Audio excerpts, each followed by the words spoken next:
Republicans in North Carolina proving once again that they've never been freedom of speech.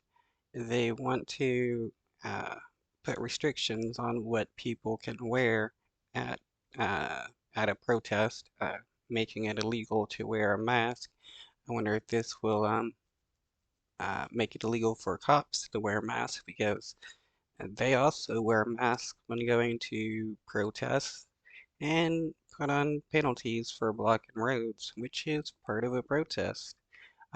Look at the civil rights movement when people would block the roads by protesting in the streets, or where they would uh, do sit-ins inside buildings uh, where the businesses didn't serve black people.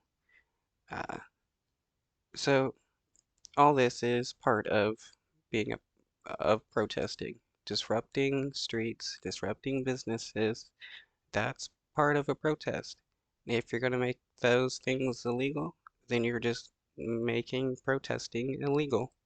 Republicans in North Carolina are pushing for new restrictions on protesters as demonstrations unfold on college campuses. So people would not be able to wear masks anymore and could face stiffer penalties for blocking streets if they do that. Capitol reporter Michael Hyland is live in Raleigh for us tonight with a closer look at what could and would change. I find it funny how when you want to put restrictions on guns, right-wingers will scream how the Constitution doesn't say that having a gun requires a permit or anything like that. But when it comes to protesting, you can only protest with the say of the government. You can only protest in certain areas at certain times. And now they want even more restrictions on protesting.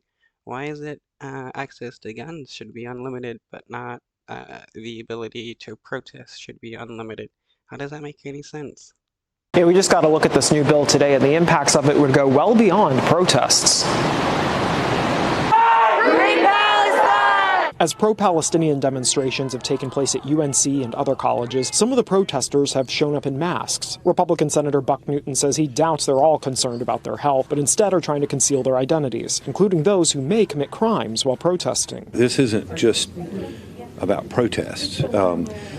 I think it's clear that people are seizing the opportunity to do things they're not supposed to do, to break the law, or to intimidate people. A bill he introduced Tuesday. That's what right-wingers say all the time when people protest, that they're just there just to make problems and that they don't even care about the issue at hand, which is a total lie. Would repeal a law passed during the pandemic, meaning people could no longer wear masks in public for health and safety reasons. In addition, people who commit crimes while wearing a mask could face harsher punishments. Kerwin Pittman advocates for social justice causes in Raleigh and has organized various demonstrations. People tend to show up. Though it's insane to punish people harsher just because they're wearing a mask. How does that make any sense? This again just shows that right-wingers have never been about freedom of speech. How they feel comfortable in showing up. We know that the pandemic really brought out a lot of people's safety concerns, and so I think it's kind of a trend that has caught on. Newton's bill also addresses people blocking streets. Doing that more than once would lead to a felony charge. In addition, obstructing emergency vehicles would be a high-level misdemeanor. Organizers could also be held liable if blocking a road prevents an emergency vehicle from getting where it needs to go, and that leads to someone getting hurt or dying. I know that this is.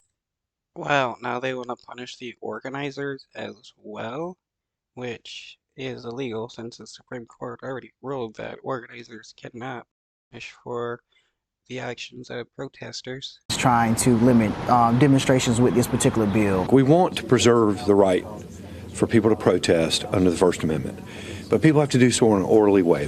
We have reasonable time, place, and manner restrictions. We have reasonable time, planner, and place of restrictions, yet these people don't want any kind of restrictions on guns to help prevent mass shootings and stuff. Yeah, this bill is just to restrict people's ability to criticize the Israeli government. That's what this is all about.